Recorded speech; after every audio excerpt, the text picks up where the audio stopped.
आज हम लोगों का जो मेन ऑब्जेक्टिव है स्टडी का, वो ऑब्जेक्टिव है कि हम लोग आज पढ़ेंगे गियर बॉक्स लुब्रिकेशंस की। तो गियर बॉक्स लुब्रिकेशन स्कीम बहुत ही इंपॉर्टेंट रहता है, क्योंकि कई लोग मैंने देखा है कि गियर बॉक्स के बारे में कुछ पता नहीं रहता है कि क्या एचपी पंप होते हैं, एलपी पंप रहता है, सीसी और ऑपरेटर। बस हम लोग बस कमांड दे देते हैं कि भैया एचपी चल गया, एलपी चल गया, बस क्या हो रहा है उसके अंदर। तो ये हमको पता नहीं रहता है, इसलिए आज मैंने ये जो वीडियो बनाया था, मैंने ये बड़ा इंपॉर्टेंट टॉपिक है, उसको समझेंगे। कोशिश रहेगी कि आप लोग सभी समझ जाएं। फिर भी कोई नहीं समझ पाता है तो आप कमेंट डाल सकते हैं। तो सबसे पहले हमारा जो गियर बॉक्स लुब्रिकेशन सिस्टम जो होता है वो चार चीजों में कंसिस्ट होता है। एक होता है एचपी पंप, एक होता है एलपी पंप, एक होता है हीटिंग पंप सर्किट, एक होता है इंजीनियरिंग ड्राइव सर्किट। मतलब चार चीज है। एचपी का मतलब high pressure pump circuit, LP का है लो प्रेशर पंप सर्किट, एक होता है हीटिंग पंप सर्किट, और एक होता है इंजीनियरिंग ड्राइव।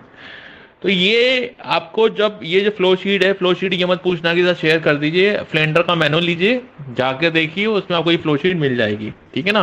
ये बहुत बड़ी अलग से फ्लो शीट नहीं लेकर आया हूं मैं, ये मैंने भी पढ़ाई करी और निकाली, तो आप भी पढ़िए और निकालिए और सीखिए। अब इसमें जो चार सर्किट होते हैं वो हम मैं आपको बता देता हूँ, ताकि आप जब स्टडी करोगे आपको और आइडिया हो जाएगा। तो हमारा ऑब्जेक्टिव क्या है, एक तो पहले सर्किट समझना। फर्स्ट ऑब्जेक्टिव जो हमारा क्या है कि हम लोगों को सर्किट समझना। दूसरा ऑब्जेक्टिव हमारा है कि इसके इंटरलॉक समझना। अगर हमको सर्किट समझ में आ गया, उसके इंटरलॉक समझ में आ गया, तो हमको उसमें और तीसरी चीज आर एन डी नहीं करनी है, क्योंकि जनरली क्या होता है कि इससे ऊपर अगर बियॉन्ड हो गया, इंटरलॉक के ऊपर कुछ चीज होता है, तो जनरली क्या होता है कि जहाँ जिस ओ एंड एम का आपका गियर बॉक्स है वही आके सही करेगा। तो गियर बॉक्स का जो कॉस्ट होता है वो बहुत महंगा रहता है। तो अपने को दो चीजें समझनी है यहाँ पर। आज का जो ऑब्जेक्टिव है, एक तो एक सर्किट कैसे में फ्लो कैसे नहीं होता है, दूसरा उसके इंटरलॉक समझने हैं। इसके अलावा अपने को ज्यादा दिमाग नहीं लड़ाना है। अब इस वाले पूरे सर्किट में ये जो सर्किट है आपका, ये वाला जो दिखाई दे रहा है, ये है आपका एलपी सर्किट। ये वाला मैं आपको पॉइंटर से दिखा देता हूँ। ये वाला जो सर्किट है ये है आपका एलपी सर्किट। ये वाला जो है सर्किट आपका एचपी पंप का सर्किट हो गया, ये इंचिंग ड्राइव का सर्किट हो गया, और ये जो है आपका हीटिंग सर्किट हो गया। मतलब मेरे जो सर्किट है वो किसमें कंसिस्ट है, चार है। एक एचपी पंप का सर्किट हो गया, एक एलपी पंप का हो गया, और एक इंचिंग ड्राइव का हो गया। अब होता क्या है, सबसे पहले तो मेन काम क्या होता है, एलपी पंप के दो फंक्शन होते हैं। हमको फंक्शन पता होने चाहिए कि मेरे एलपी पंप के फंक्शन क्या होते हैं। एलपी पंप के दो फंक्शन होते हैं। मेन पहला फंक्शन तो ये होता है, एलपी पंप क्या करता है, ऑयल प्रोवाइड करता है एचपी पंप के सर्किट को। दूसरा क्या करता है, लुब्रिकेशन करता है गियर बॉक्स के इंटरनल्स को। मतलब दो चीजें हमको समझ में आ गई हैं। एलपी पंप क्या करता है, एलपी पंप एक तो गियर बॉक्स के जो इंटरनल्स है उनको ऑयल प्रोवाइड करता है, दूसरा आपके लुब्रिकेट करता है, दूसरा एचपी पंप के ऑयल को करता है। अब आता है कि इसकी फ्लो शीट्स कैसे है। अब इसमें आपको ऑटो दिखाई दे रहा है कि ये जो एरो है, ऑयल जो है, ऑयल यहाँ से होते हुए आपका, अगर मैं और उसको फन करूँ, तो एक ऑयल आपका लाइन यहाँ जा रहा है, मतलब यहाँ से ऑयल गया, होते हुए ऑयल कहाँ गया है, इन एचपी पंप की लाइन में चला गया। और बाकी ऑयल जो गया है वो क्या करने के लिए है, एक तो लुब्रिकेशन के लिए गया है। और क्या करते हैं हम लोग, कुछ ऑयल जो है ना टिल्टिंग पैड्स को भी हम लोग देते हैं। ये जितने भी 1 2 3 4 5 जितने भी आपको ऑयल दिखाई दे रहे हैं, ये सब क्या है मेरे, ये टिल्टिंग पैड है। ठीक है ना। अब उसके बाद ऑयल रिटर्न होता है, रिटर्न होके वापस से सिस्टम में आता है। ये आपको दिखाई दे रही है आरटीडी, ये वाली जो क्या दिखाई दे रही है, आरटीडी। अब जनरली क्या होता है कि इसका जो टेम्परेचर होता है, जो रिटर्न ऑयल टेम्परेचर, वो should be greater than 15 degree centigrade होना चाहिए। अगर ये टेम्परेचर 15 डिग्री सेंटीग्रेड से ज्यादा नहीं हुआ तो ऑटोमेटिकली क्या होगा, आपका एलपी पंप चालू ही नहीं होगा। क्या होगा, एलपी पंप चालू नहीं होगा। तो ये जो टेम्परेचर होना चाहिए 15 डिग्री सेंटीग्रेड से चालू होना चाहिए। अब क्या होता है, अगर मान के चलो सिस्टम में temperature less than 20 degree centigrade है, तो होता क्या है, ये जो एचपी पंप वाला जो सर्किट है वो चल जाता है। वो चल जाता है, उसके बाद जो हीटिंग एलिमेंट होता है टैंक में, ये मतलब टैंक से टेम्परेचर ऑयल लेता है और चल जाता है और क्या करता है, जो हीटिंग एलिमेंट है 2 मिनट बाद, पंप के 2 मिनट बाद हीटिंग एलिमेंट भी आपका स्टार्ट हो जाता है। तो इस तरीके से जो आपका जो ऑयल का जो टैंक टेम्परेचर है वो कौन मेंटेन करता है, हीटिंग पंप सर्किट का। दूसरा क्या है कि जहां जहां आपको फिल्टर्स लगे हुए हैं, कितने भी फिल्टर्स में आपका जो प्रेशर ड्रॉप है वो ग्रेटर देन 2 बार नहीं होना चाहिए। अगर वो प्रेशर ड्रॉप ग्रेटर देन 2 बार से है तो उसका मतलब है कि फिल्टर्स आपके काम ही नहीं कर रहे हैं। मतलब आपके जो फिल्टर्स है वो काम ही नहीं करें अगर आपका प्रेशर ग्रेटर देन 2 बार है। ठीक है ना, तो ये सारी चीजें अपने को क्लियर होनी चाहिए। अब आता है कि इसके इंटरलॉक क्या होता है, क्योंकि इसमें क्या है ना, ये स्क्रीनशॉट आपको विजिबल नहीं होगी तो मैं आपकी पीडीएफ खोलता हूं। तो पीडीएफ में आपको सारे इंटरलॉक जो है आपको बताता हूं क्या क्या इसके इंटरलॉक्स हैं। तो ये रहा इसका पीडीएफ। सबसे पहले हम लोग वही एलपी पंप में जो मैंने दिखाया था आपको, ये रहा मेरा एलपी पंप। इसका जो फ्लो कितना डिजाइन किया गया, 2000 लीटर पर मिनट, मतलब 1 मिनट में वो 2000 लीटर हमको फ्लो देगा, जिसमें से 1047 लीटर फ्लो आपका इस लाइन में जा रहा है, एलपी लाइन में जा रहा है, ये वाला। अब इसमें पहला इंटरलॉक क्या दिया गया है, इंटरलॉक दिया गया है कि अगर आपका फ्लो जो दिया गया है इतने, अगर आपका total flow less than 733 litre पर मिनट से कम हो जाएगा तो ऑटोमेटिकली आपका मिल क्या हो जाएगी, स्टॉप हो जाएगी। क्या हो जाएगी, मिल आपकी स्टॉप हो जाएगी थ्रू द हार्डवेयर इंटरलॉक। तो ये दिया गया है कि अगर आपका मिल्क ऑयल अगर 733 लीटर पर मिनट से कम हुआ तो मिल स्टॉप हो जाएगी हार्डवेयर इंटरलॉक से। दूसरा, इसमें जो इंटरलॉक जो दिए गए हैं, जैसे कि ये फिल्टर्स के हैं दिए हैं, तो फिल्टर्स में जो प्रेशर अगर ग्रेटर देन 2 बार से होगा तो ये आपकी वार्निंग क्रिएट हो जाएगी। दूसरा इंपॉर्टेंट चीज मैंने बताया था कि जो एलपी पंप होता है वो उसका मेन काम क्या होता है, एचपी पंप को सपोर्ट करना, मैं मिनिमम ऑयल प्रोवाइड करना। ठीक है ना, तो जो जनरली आपका जो ये वाला जो सर्किट है, ये वाला जो सर्किट है, इसमें जो प्रेशर है वो लेस देन 0.5 बार से अगर हुआ तो ऑटोमेटिकली आपका जो एलपी पंप है इसका मतलब वो ऑयल मेंटेन नहीं कर पा रहा, एलपी पंप ट्रिप होगा। अगर आपका प्रेशर ग्रेटर देन 1.5 बार हुआ तो ऑटोमेटिकली आपका वार्निंग क्रिएट होगा। तो ये चीज हमको रखनी है कि जो एलपी पंप है, एक तो वो ऑयल जो एचपी पंप है उसको क्या कर रहा है, ऑयल प्रोवाइड कर रहा है, दूसरा एलपी पंप को ये सॉरी लुब्रिकेट कर रहा है। तो ये तो हमको क्लियर हो गया। अब आता है कि एचपी पंप के क्या क्या इंटरलॉक्स हैं। तो यहाँ पर आपके जो ये आपके प्रेशर ट्रांसमीटर लगे हुए हैं, ये टिल्टिंग पैड्स लगे हुए हैं, टिल्टिंग पैड्स में क्या लगे हुए हैं, प्रेशर ट्रांसमीटर लगे हुए हैं। अगर आपका 1 और 2 जो एडजस्टेंट वालों का अगर टिल्टिंग पैड का जो प्रेशर लेस देन 15, मतलब एडजस्टेंट वालों के 2 टिल्टिंग प्रेशर अगर लेस देन 15 बार हो गया तो ऑटोमेटिकली आपका एचपी पंप ट्रिप हो जाएगा। दूसरा इसमें इंटरलॉक क्या है कि अगर रैंडमली मेरे 4 15 बार से प्रेशर ट्रिप हो गए, ये जितने भी आपको दिखाई दे रहे हैं ना, तो ऑटोमेटिकली आपका फिर भी एचपी पंप ट्रिप हो जाएगा। एक और चीज अपने को कंसीडर करनी है कि अगर मान के चलो मेरा टेम्परेचर 85 डिग्री सेंटीग्रेड से ऊपर हो गया तो ऑटोमेटिकली उसकी विस्कोसिटी चेंज हो जाएगी, तो भी मिल मेरी ट्रिप हो जाएगी। ये तो सारे इंटरलॉक की कंडीशन रखी हुई है। दूसरी कंडीशन ये है कि अगर मान लो प्रेशर आपका इस वाली लाइन में, एसपी लाइन में अगर 200 बार से एक्सीड होता है तो उस केस में क्या होगा, ऑटोमेटिकली आपका अलार्म जनरेट होगा। अगर वो प्रेशर 245 बार से ज्यादा एक्सीड होता है तो उस केस में आपका एचपी पंप ट्रिप हो जाएगा, मिल आपकी ट्रिप हो जाएगी। तो ये सारे जो इंटरलॉक्स हैं ये अपने हो गए। दूसरा, ये जब रिटर्न ऑयल का जो टेम्परेचर, इसमें आरटीडी लगी हुई है, ये रिटर्न ऑयल के टेम्परेचर के हिसाब से मेरा जो हीटिंग पंप का सर्किट है वो काम करता है, और जो एलपी पंप के जो इंटरलॉक होते हैं ऑयल वाले टेम्परेचर के, वो मेरे काम करते हैं। तो ये सारी जो चीजें हैं ये आपको पता होना चाहिए। अब इसको थोड़ा बहुत थ्योरेटिकली तो भी देख लेते हैं, किसी को मतलब फ्लो शीट में नहीं समझ में आया तो आप इसको स्लाइड्स में भी फोटो लेके समझ सकते हैं। तो गियर बॉक्स लुब्रिकेशन किस में काम करता है, एलपी सर्किट में काम करता है, हाई प्रेशर सर्किट में काम करता है, slide bearing, heating circuit, inching drive. उसके बाद ये पूरा लो प्रेशर सर्किट का कैसे काम करता है जो मैंने एक्सप्लेन किया हुआ है, उसको आप इसका भी फोटो लेकर और समझ सकते हैं। दूसरा आपका एचपी पंप का सर्किट है, एचपी पंप का सर्किट कैसे काम करता है वो भी आप इसमें से पूरा का पूरा फोटो लेकर समझ सकते हैं कि जो मैंने बताया है। वापस से मैंने बताया कि आपके जो एचपी पंप के जो इंटरलॉक्स हैं वो कब क्या होगा कि जब pressure transmitter signal pressure too low, मतलब अगर प्रेशर आपका लेस देन 15 बार से नीचे ज्यादा होगा तो ऑटोमेटिकली आपका मेन ड्राइव को वो ट्रिप कर देगा। ऐसे ही इंचिंग ड्राइव और मेंटेनेंस पंप के जो इंटरलॉक्स हैं वो पूरे के पूरे इसमें दिए हुए हैं। हीटिंग सर्किट भी आपको पूरा का पूरा दिया हुआ है, ठीक है ना। अब क्या है कि एलपी पंप के इंटरलॉक्स, तो एलपी पंप में क्या होगा, अगर फ्लो लेस देन 500 हो तो मिल क्या हो ट्रिप होगी, सॉफ्टवेयर से ट्रिप होगी, सॉफ्टवेयर इंटरलॉक से ट्रिप होगी। अगर आपका 467 से नीचे होगा तो मिल्क किससे ट्रिप हो जाएगी? हार्डवेयर से। मतलब as per O and M, ये अगर आपको याद करना है, ओ एंड एम क्या करता है, एक सेटिंग देता है कि मिनिमम ऑयल जनरली 40-50%, 40% ऑयल आपका एलपी पंप में जाना चाहिए, एलपी लाइन में चाहिए, और 60% जो ऑयल है वो एचपी लाइन में जाना चाहिए, जो टोटल ऑयल है टैंक का। तो अगर उससे कम ऑयल जाएगा तो ऑटोमेटिकली क्या होगा, आपका मिल ट्रिप हो जाएगा। ये तो बस दिखाने के लिए दिया, हर फ्लो शीट के लिए हर हर ऑयल लेवल होंगे। मतलब कहने का मतलब ये है कि जैसे कि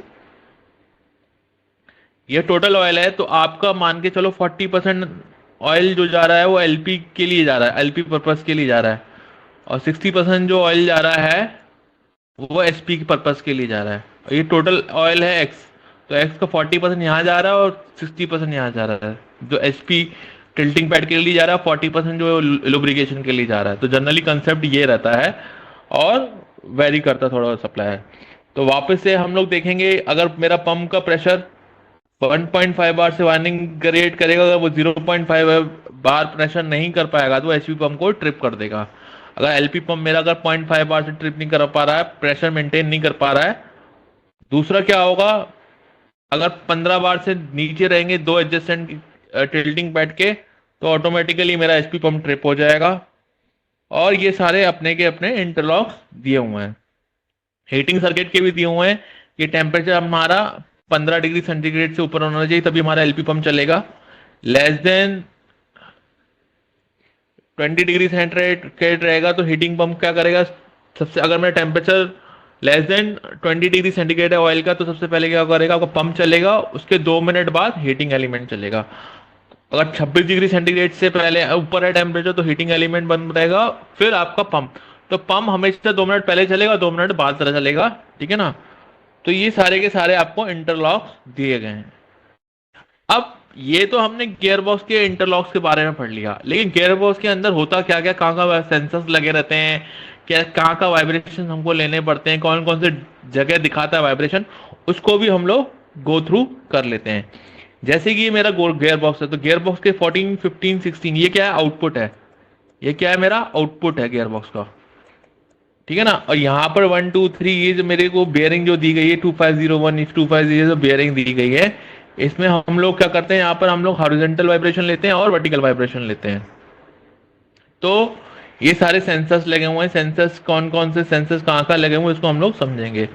जैसे कि ये मेरा गियर बॉक्स है, इस गियर बॉक्स में ये वाला जो पोर्शन हो गया ये मेरा हॉरिजॉन्टल वाइब्रेशन का हो गया, इनपुट शाफ्ट, और ये मेरा हो गया वर्टिकल। तो जनरली जो रेंज होती है वो लेस देन 3 mm/s होनी चाहिए।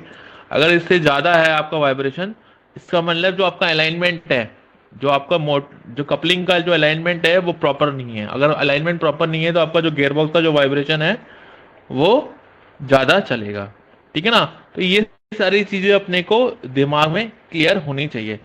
सिमिलरली ये वाले जो ऊपर वाले जो पॉइंट दिए हुए हैं सारे 6, ये सारे अपना बॉडी वाइब्रेशन के लिए दिए हो गए हैं, और ये ऊपर वाला जो है टिल्टिंग पैड के लिए दिया है, और ये ऊपर वाला जो पॉइंट दिया है ये वाला, ये किसके लिए दिया है, ये टेबल सेंसर के लिए दिया गया है। यहाँ पे हम लोग टिल्टिंग पैड निकालते हैं, ये 8 नंबर जो है टिल्टिंग पैड के लिए दिया गया है। ये सारे क्या है, आपको एक्सीलरेशन सेंसर दिए गए हैं, और ये एक प्रोटोकॉल होता है कि हमको सारे वाइब्रेशन देखने पड़ते हैं कि वो विद इन द लिमिट है कि नहीं है। जनरली टिल्टिंग पैड का जो वाइब्रेशन होता है वो 4 to 5 mm/s से ऊपर नहीं होना चाहिए। ऐसे ही जो इनपुट शाफ्ट के होते हैं वो 2-3 से ऊपर नहीं होना चाहिए। ऐसी जो गियर बॉक्स का बेस प्लेट वाइब्रेशन होता है वो आपका 1 mm/s से ऊपर नहीं होना चाहिए।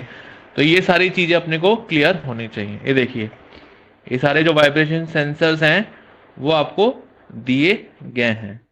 ये आपका टेबल डिस्प्लेसमेंट सेंटर है, तो जो भी आप मॉनिटरिंग सिस्टम लोगे उसमें टेबल डिस्प्लेसमेंट सेंटर होता है। मतलब ये रहता है कि अगर आपका जो गियर बॉक्स का जो ऑयल, जो थ्रस्ट पेड जो ऑयल है वो मेनली क्या करता है, वो आपको पोजीशन मेंटेन करता है आपकी, ये आपकी टेबल की पोजीशन करता है कि है कि नहीं। अदरवाइज क्या होगा, आपका गियर बॉक्स के रेस्पेक्ट में टेबल की पोजीशन, अगर आपका डिस्प्लेसमेंट ज्यादा होगा तो ऑटोमेटिकली आपका डैमेजेस हो सकते हैं। तो ये सेंसर्स जो होते हैं वो हमको बताते हैं। अंदर कहाँ कहाँ लगे रहते हैं सेंसर्स, ये अपने को इसके अंदर दिया हुआ पूरा। ये देखिए सारे सेंसर्स की पोजीशन दिए गए हैं, ये देखिए।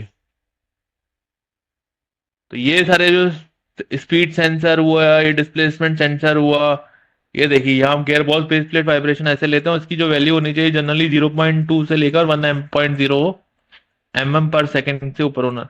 अगर ये वैल्यू ज्यादा है इससे ऊपर तो उसका मतलब आपके बेस प्लेट में कोई दिक्कत है। जनरली क्या होता है जब कमीशनिंग करते हैं, इरेक्शन होता है गियर बॉक्स का, तो बेस प्लेट वाइब्रेशन बहुत ही इंपॉर्टेंट रोल प्ले करता है। इस तरीके से हमने हॉरिजॉन्टल वाइब्रेशन ले ली है, ये वर्टिकल वाइब्रेशन ले ली है। इस तरीके से हम लोग इनपुट शाफ्ट वाइब्रेशन लेते हैं।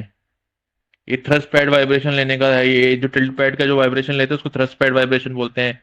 इस तरीके से हम लोग लेते हैं। ये गियर बॉक्स के इंटरनल्स हो गए। क्या क्या क्या रिप्रेजेंट करता है ये देखिए, पूरा का पूरा इसमें गियर बॉक्स के इंटरनल्स हो गए। तो ये आपके पूरे टिल्टिंग पैड के एचपी लुब्रिकेशन लाइन दी गई है, ये देखिए।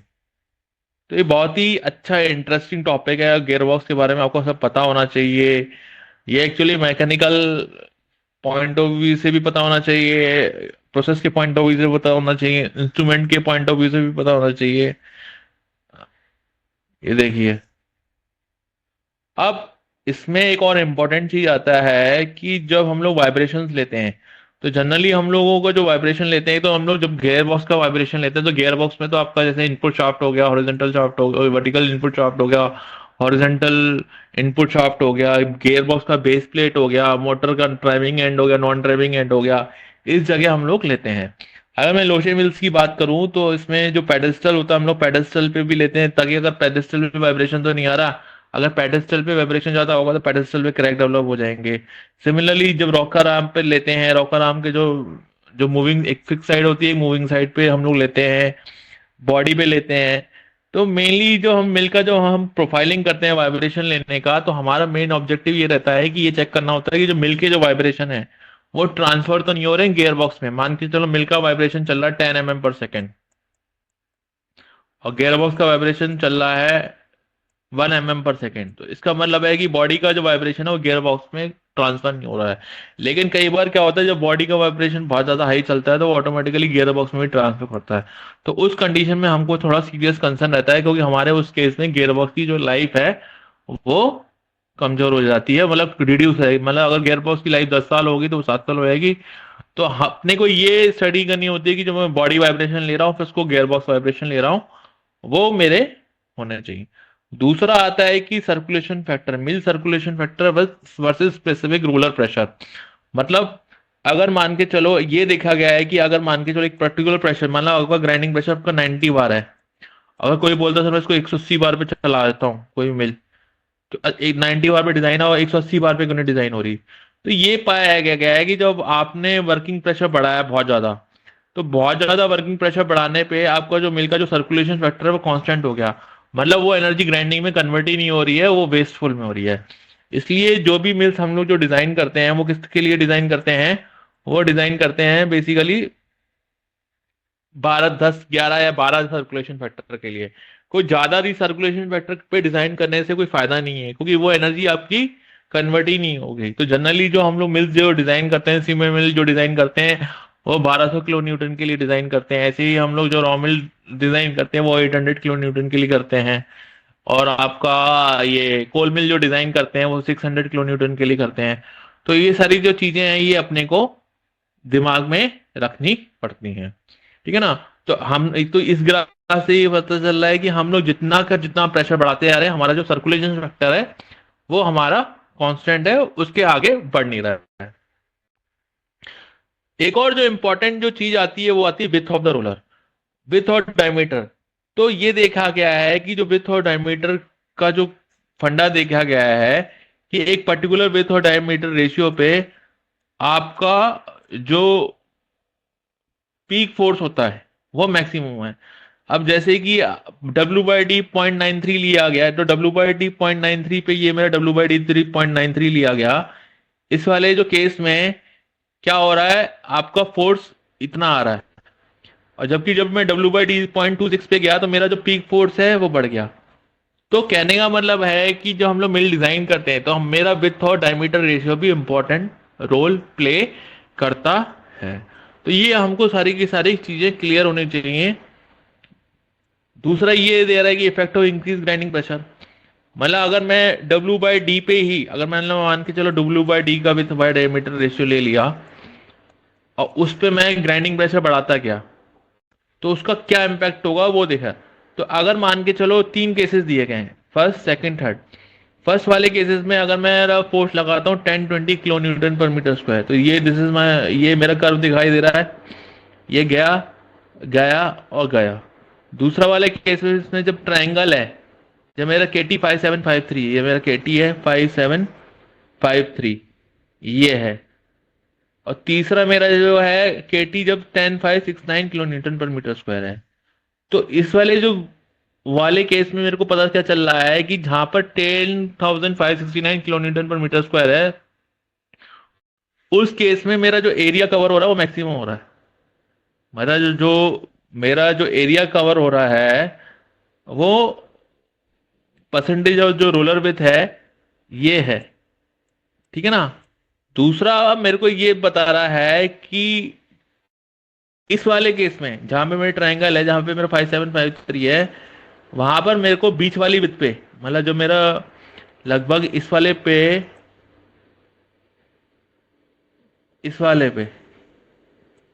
मेरे को मैक्सिमम पीक प्रेशर मिल रहा है। लेकिन मेरे को maximum peak pressure 10,569 kilo Newton पर मीटर स्क्वायर पे नहीं लग रहा है, जब मेरा केटी इतना है, लेकिन मेरे को इतना लग रहा है।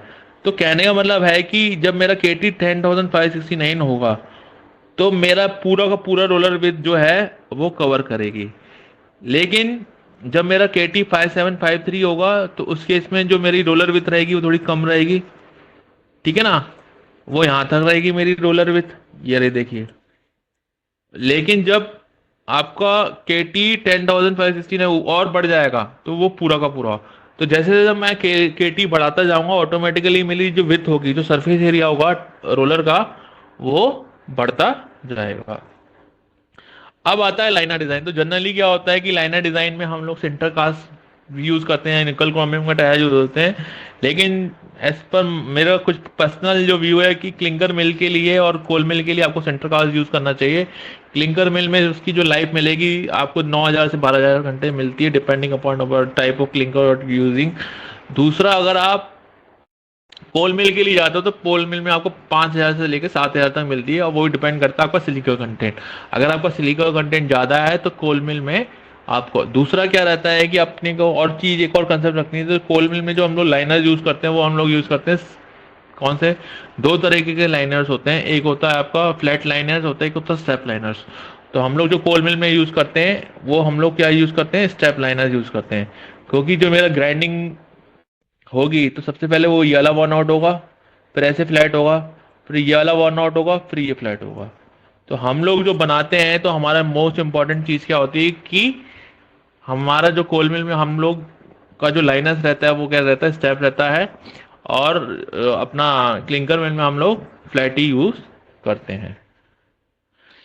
ये और दिए हुए हैं फीड कैरेक्टरिस्टिक्स। ये कोल मिल के कुछ सेफ्टी इंटरलॉक्स हैं।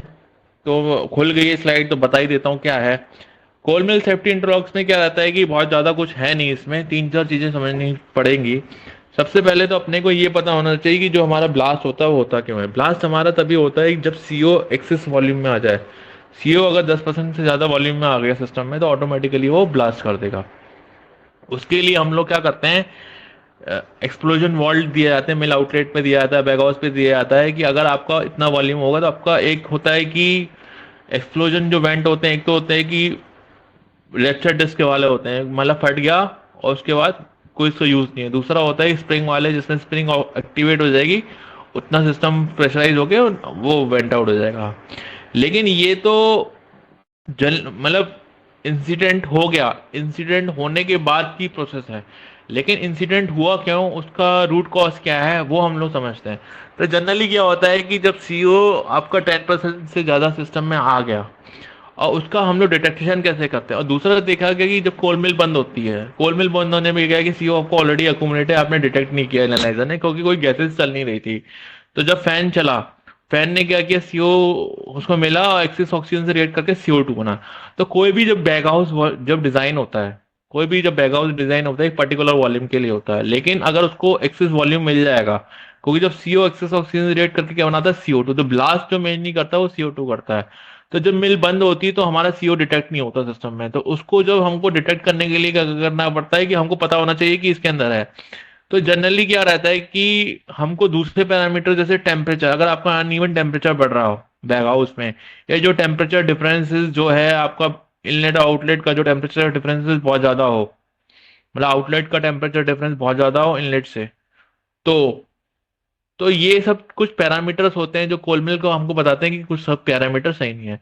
दूसरा चीज क्या है कि आप उसको प्रिवेंट कैसे कर सकते हो। तो जनरली क्या रहता है कि हम लोगों को पर्जिंग सिस्टम रहते हैं। पर्जिंग क्यों रहता है, जैसे नाइट्रोजन की पर्जिंग करवाते हैं या CO2 की पर्जिंग कराते हैं, लेकिन पर्जिंग करते समय हमारा जो सिस्टम होना चाहिए वो क्लोज होना चाहिए। क्या होना चाहिए? क्लोज। तो जनरली क्या रहता है, कोल मिल में हमारे शट ऑफ गेट्स लगे रहते हैं। तो जैसे ही पर्जिंग अगर आपको आएगा तो शट ऑफ गेट्स क्या कर देते हैं, सिस्टम को आइसोलेट कर देते हैं, और आइसोलेशन में ही आपकी पर्जिंग होती है, ताकि जो आपका आइसोलेशन जो सिस्टम है वो एम्बियंट से, जो सिस्टम है वो एम्बियंट से कोई भी चीज एक्सचेंज ना करे, ना एयर जाए ना सिस्टम में। तो हम लोग जनरली क्या करते हैं कि हमारे शट ऑफ डैम्पर होते हैं वो ऑपरेट होते हैं, ऑपरेट होने के बाद कोल मिल को आइसोलेट कर देते हैं, उसी टाइम सिस्टम में हम लोग पर्जिंग कर देते हैं नाइट्रोजन की ऑक्सीजन। तो जनरली कंसेप्ट क्या होता है कि एयर में अगर मैं मान के चलूंगा तो 21% ऑक्सीजन होती है और 79% नाइट्रोजन होती है। अगर मान लो मैं इसी एयर में नाइट्रोजन का कंटेंट बढ़ा दूंगा तो ये एयर एयर नहीं रहेगी और कंबस्टेबल नहीं होगी और मेरा आग लगेगी नहीं। तो सबसे इंपॉर्टेंट क्या है कि ब्लास्ट के लिए CO और O2 दोनों भाई बहन होते हैं। CO भाई है और O2 बहन है। अगर ये दोनों भाई बहन मिल जाएंगे तब ये तबाही मचाएंगे। अगर हमने दोनों भाई बहन को अलग कर दिया तो ये कुछ भी नहीं कर पाएंगे। तो हम क्या करते हैं, भाई को तो CO रहता ही रहता है, और बहन जो उसकी जो कैपेसिटी होती है, उसकी इम्यूनिटी होती है, उसकी हम लोग कम करके क्या करते हैं, पर्जिंग कर देते हैं सिस्टम में।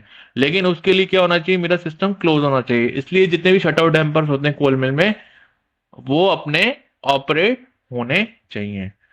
दूसरा क्या रहता है कि डिजाइन का पार्ट है, ये सब है, तो और जो इसके इंटरलॉक्स होते हैं CO के, वो सारे अपने को पता होने चाहिए। तो ये सारी की सारी जो चीजें हैं, इंटरलॉक्स हैं, ये पढ़ लेना। तो आज के लिए इतना ही। अगर आपको वीडियो पसंद आए तो लाइक कीजिएगा, और टाइम नहीं दे पा रहा हूँ उसके लिए सॉरी, लेकिन जितना भी टाइम मिलता है वो आपके लिए मैंने ये बनाया है ये वीडियो, और पसंद आए तो लाइक इसे जरूर कीजिएगा।